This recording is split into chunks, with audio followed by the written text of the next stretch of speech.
there's a specific kind of person who makes compliments feel like accidents waiting to happen. They deflect praise with surgical precision, redirect credit like a seasoned traffic controller, and treat genuine appreciation as if it were a trap waiting to spring. You might know this person. You might be this person. When someone says great job on that presentation, they don't hear encouragement. They hear the sound of expectations being raised, of a bar being set higher than they believe they can reach again. Their internal alarm system treats praise like danger, and every compliment becomes an emergency they must quickly diffuse. But here's the truth. This isn't about humility or self-awareness. This is about a nervous system that learned to survive by staying small, by never believing the good things people say, by treating appreciation like a currency they can't afford to accept. Watch what happens in their body when someone offers genuine praise. Their heart rate spikes, their palms sweat. They feel an almost physical need to escape the moment, to redirect the attention anywhere else. It's not shyness. It's a full system alert that something dangerous is happening. This is cognitive dissonance at its most visceral level. The compliment crashes into their internal self-image like a wave against a seawall. Everything inside them rejects the information because accepting it would mean dismantling the careful story they've built about who they are and what they deserve. They've constructed their identity around a fundamental belief: I am not the kind of person who receives praise. When reality contradicts this belief, their mind scrambles to restore the familiar narrative. The compliment must be wrong, misguided, or based on incomplete information. This is different from fishing for compliments. Someone seeking validation wants to hear good things about themselves, even if they deflect them afterward. But the person who genuinely hates compliments experiences them as a threat to their psychological equilibrium. Praise doesn't feel good, it feels destabilizing. Their negative self-schema runs like background software, constantly scanning for evidence that confirms their inadequacy. Compliments are glitches in this system, data points that don't fit the program. So the mind does what minds do with contradictory information. It rejects it, explains it away, or finds reasons why it doesn't count. The fear isn't just about accepting the compliment. It's about what acceptance might require. If they acknowledge that they did something well, they're implicitly agreeing to do it well again. And again, the compliment becomes a contract they never wanted to sign, a standard they're not sure they can maintain. Think of their mind as a fortress built to keep out disappointment. Compliments are not gifts being offered.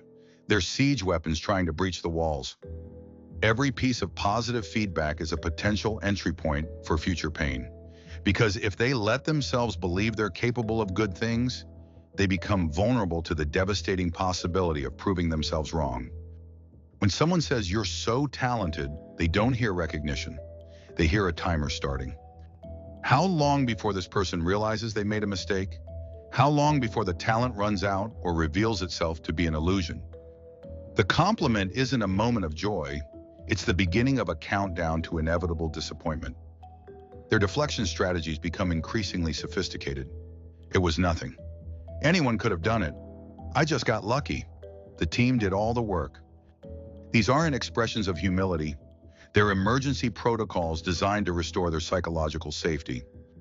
Each deflection is a small act of self-protection disguised as modesty. The exhausting part is the constant vigilance. They can't just receive a compliment and move on. They must analyze it, decode its hidden meanings, determine the giver's true motivations. Is this manipulation? Is this person trying to soften them up for a request? Is this pity disguised as praise? Their mind becomes a detective agency investigating every kind word for signs of deception. What they don't realize is that this hypervigilance is costing them more than just the momentary pleasure of being appreciated.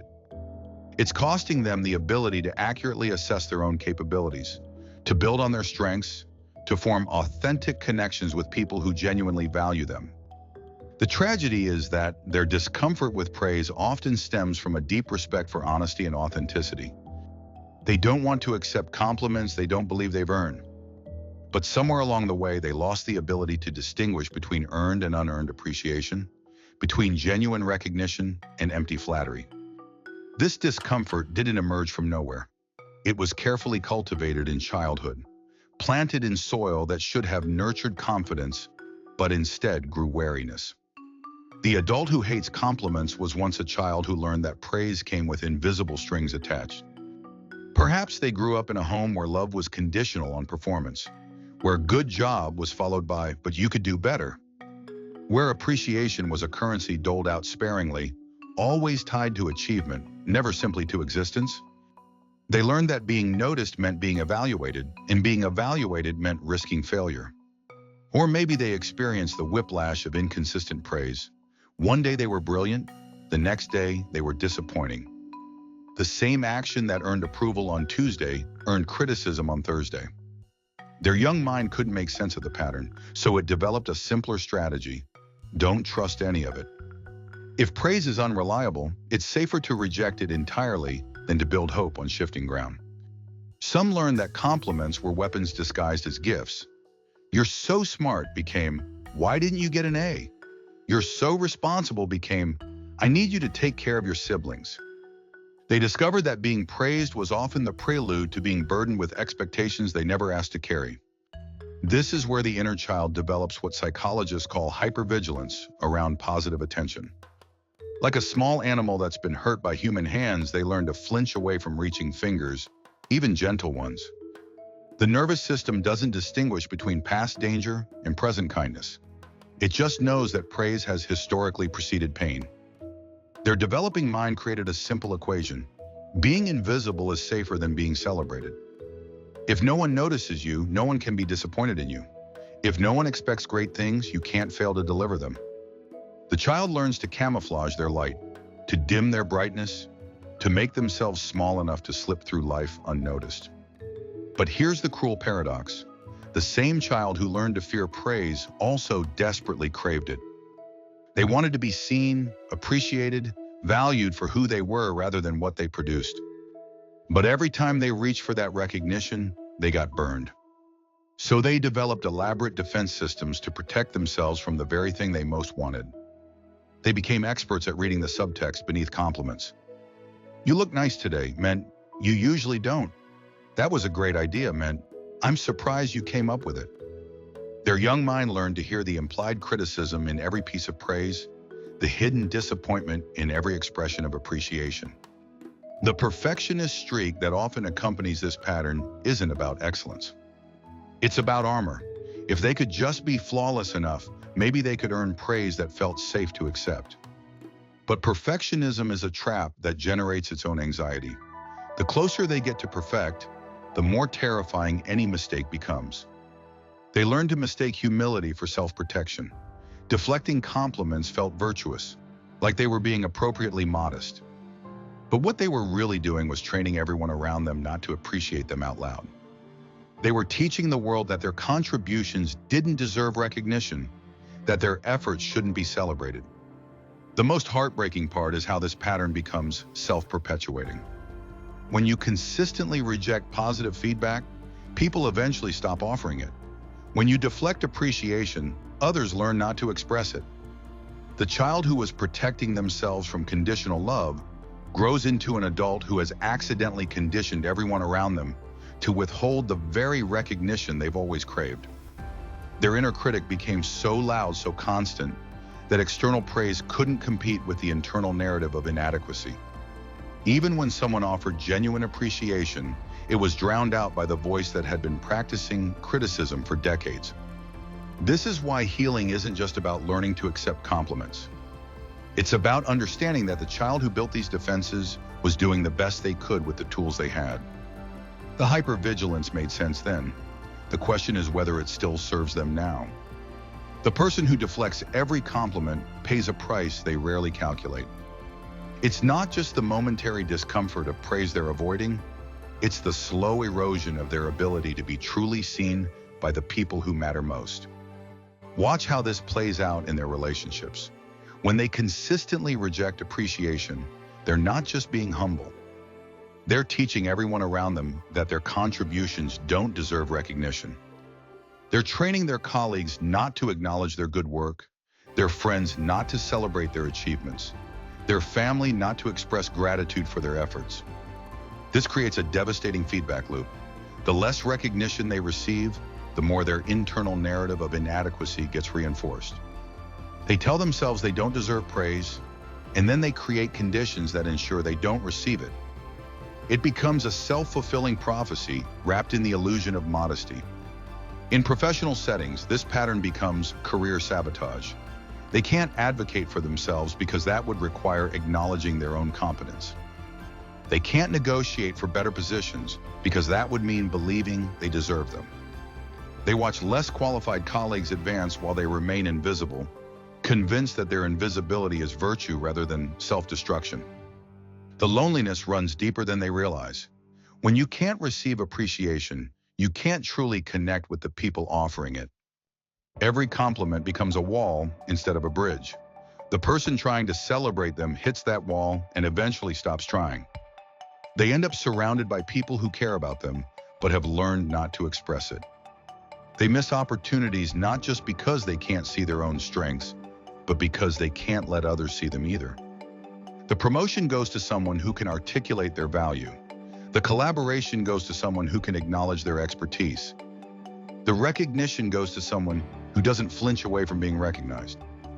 The exhaustion is constant but invisible. They spend enormous mental energy monitoring every conversation for potential compliments, preparing their deflection strategies, analyzing the motivations behind every kind word. It's like living with a smoke detector that goes off every time someone tries to light a candle in their honor. This hypervigilance extends beyond just compliments. They become suspicious of all positive attention. A smile feels like manipulation. An invitation feels like pity. A gesture of kindness feels like a setup for disappointment. They've created a world where good things can't reach them because they've convinced themselves that good things aren't real. The paradox is cruel. They crave recognition more than most people because they've been starved of it for so long. But their starvation has made them unable to digest the very nourishment they need. They're like someone dying of thirst who can't drink water because they're convinced it's poison. They watch others receive compliments gracefully and feel that familiar pang of longing mixed with bewilderment. How do people just say thank you and move on? How do they not spend hours analyzing whether the praise was deserved? How do they not worry about living up to the expectations that praise creates? The most heartbreaking cost is what happens to their inner world. Without external validation to balance their internal critic, that critic grows louder and more vicious. The voice that once protected them from disappointment becomes the primary source of their suffering. They become their own worst enemy, armed with decades of practice at finding flaws in everything they do. Their achievements lose their luster because they can't share the joy with anyone. Success feels hollow when you can't let anyone celebrate it with you. They accomplish things that should bring pride and satisfaction, but the accomplishments disappear into the void of their deflection, leaving them feeling as empty as they did before. They don't realize that grace in receiving is actually a gift to the giver. When someone offers appreciation and you deflect it, you're not just rejecting the compliment. You're rejecting their ability to express gratitude, to connect with you, to participate in the simple human joy of recognizing goodness when they see it. The healing doesn't begin with believing every compliment. It begins with the radical act of not fighting them. Learning to receive praise is like learning to float in water. The more you struggle against it, the more likely you are to drown. The secret is in the surrender. Start with the smallest possible step, saying thank you without explanation, without deflection, without analysis. Just thank you. It doesn't mean you believe the compliment. It doesn't mean you agree with it. It simply means you're willing to let the moment exist without destroying it. Think of compliments as gifts someone is offering. You don't have to love the gift. You don't have to keep it forever. You don't even have to believe it fits you perfectly. But you can receive it graciously, the way you'd accept a cup of tea from a friend, even if you're not thirsty. The work is in separating the compliment from your identity. When someone says, "You did great work on this project," they're not making a permanent statement about your cosmic worth. They're offering appreciation for a specific moment, a particular effort, a single instance of your many-faceted humanity. Practice receiving compliments the way you'd receive information about the weather. It's a beautiful day outside. You don't argue with the sky or deflect the sunshine. You simply acknowledge the observation and move forward. You handled that situation well. Same energy, same acceptance, same lack of internal drama. The profound shift happens when you realize that accepting appreciation doesn't make you arrogant. It makes you present. It makes you available for genuine connection. It makes you human in a world that desperately needs more humans who can receive kindness without armor.